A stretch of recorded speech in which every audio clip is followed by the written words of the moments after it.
Welcome to Medni. Open your eyes and look around you. What you see here is more than stone. These walls are memory, survival, and art. This is the Qasr Mednin, a Berber fortified granary dating back to the 17th century. Imagine it, 125 ghurfa or vaulted chambers riding side by side like a hive. From a distance, they resemble giant beehives, clinging together, each one guarding grain, oil, and the lifeline of an entire community. Take a step closer, follow me through these narrow corridors, where the light shifts with every angle. Feel how the air carries the weight of centuries. These walls once sheltered caravans, merchants, and families. They are witnesses to trade, to laughter, to prayer, and to survival. Look carefully at the architecture. Notice the elegant curves, the rhythm of the arches.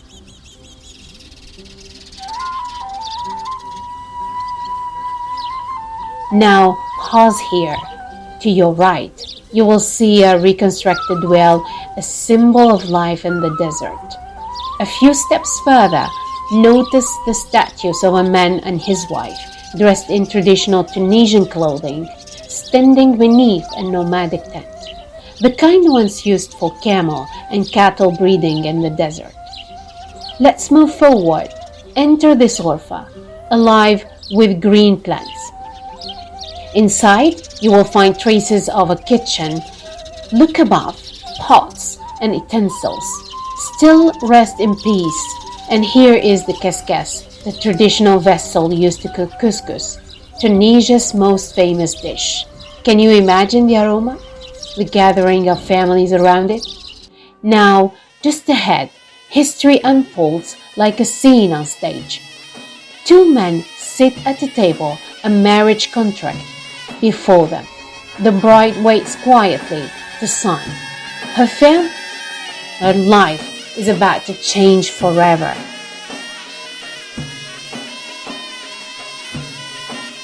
Step to the right, you will find symbols of protection and pride. An old saddle, sword, and rifle, once carried by cavalry. And here in front of you, notice the touching scene of two boys in their jibba, traditional clothing, reciting the Quran to their master.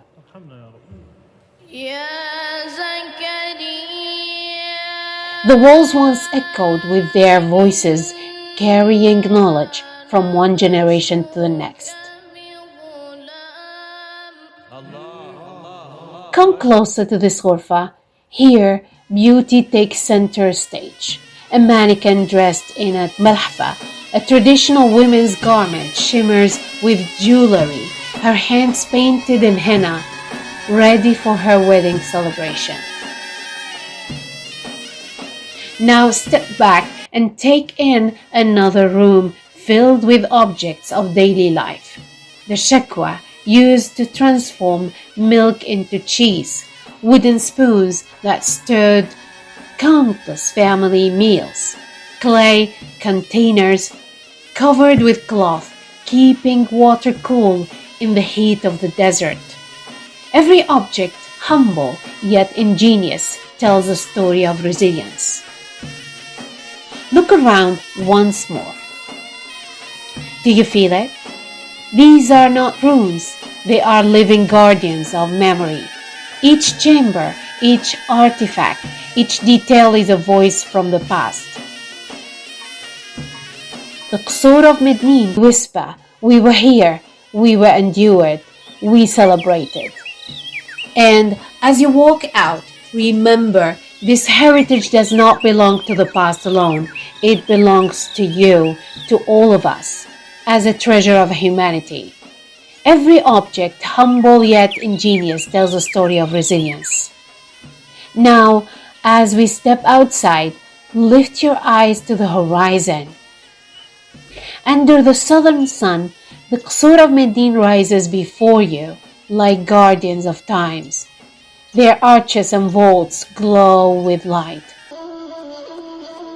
And not so far away, across the same landscape, the Qusur of Awlad Bubakar stands in a quiet strength. Two sights, two memories, yet sharing one spirit. Remember, these walls once held more than grain. They held trust, unity, and a heartbeat of entire community.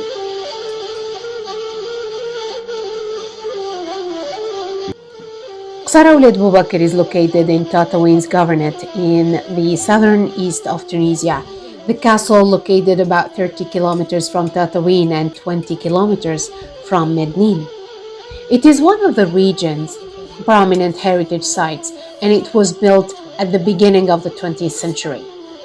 The palace is distinguished by its unique style, reflecting the architectural heritage of the southern people.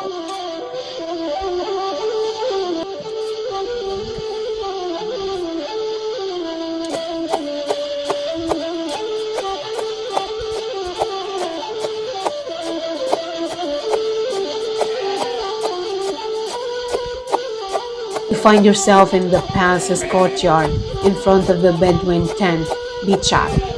It is a traditional handmade tent made especially from goat or camel hair. It is made from 12 weaving carpets called felja. Each fleece has two white lines in its edges. The Bedouin tent is known by its resistance against windy and hot weather. We find it usually in the countryside and especially in the desert. Watch the floor. It is covered by many traditional colorful carpets known as Karim, Bataniya, Margoum, Zarbiya. On the right side of the tent there is a sitting woman weaving a wooden colorful mekhla. It is known as a handmade bag. On the left side, there are two women. One is weaving a southern eastern traditional Tunisian outfit. It is known as Melhfa, Hzam, Tagrita, with some Amazigh jewelries. She is knitting a hmel. It is a traditional handmade to bring clothes barely, and many other things. You are in the entrance of the ghurfa. Look up to the ceiling, it is curved.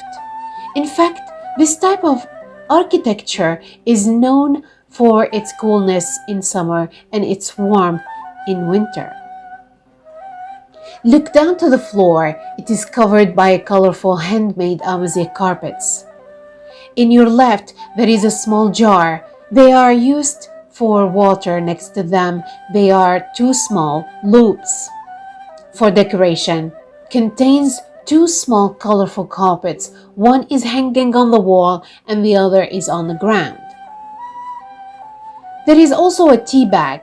It is a traditional plate made from esparto and knitted by colorful woolen threads. It is used to serve fruit and bread. Next to it, there is an oil burner lamp. It is Gaza. In the middle of the ghurfa, there is a sitting woman making necklaces from cloths. There is a traditional wooden box in front of her.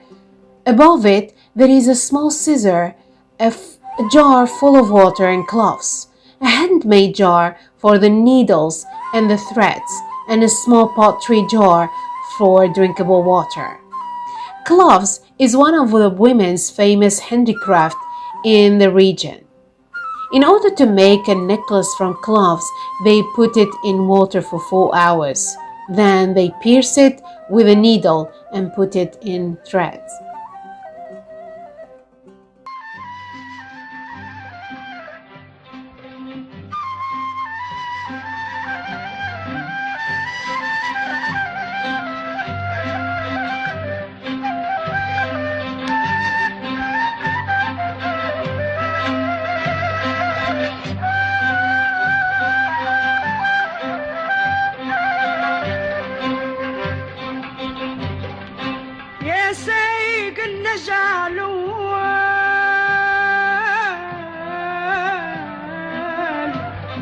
العصانة السوقة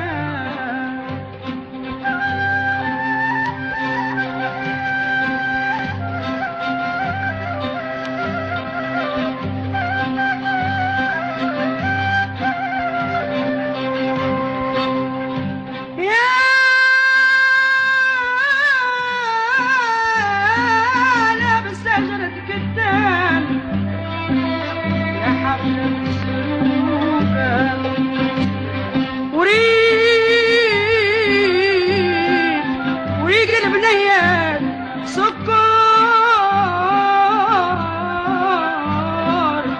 حلفوا عليا نطوقة ساق نجعك ساق وقشر بيابي ساق نجعك ساق وقشر بيابي ساق نجعك ساق وقشر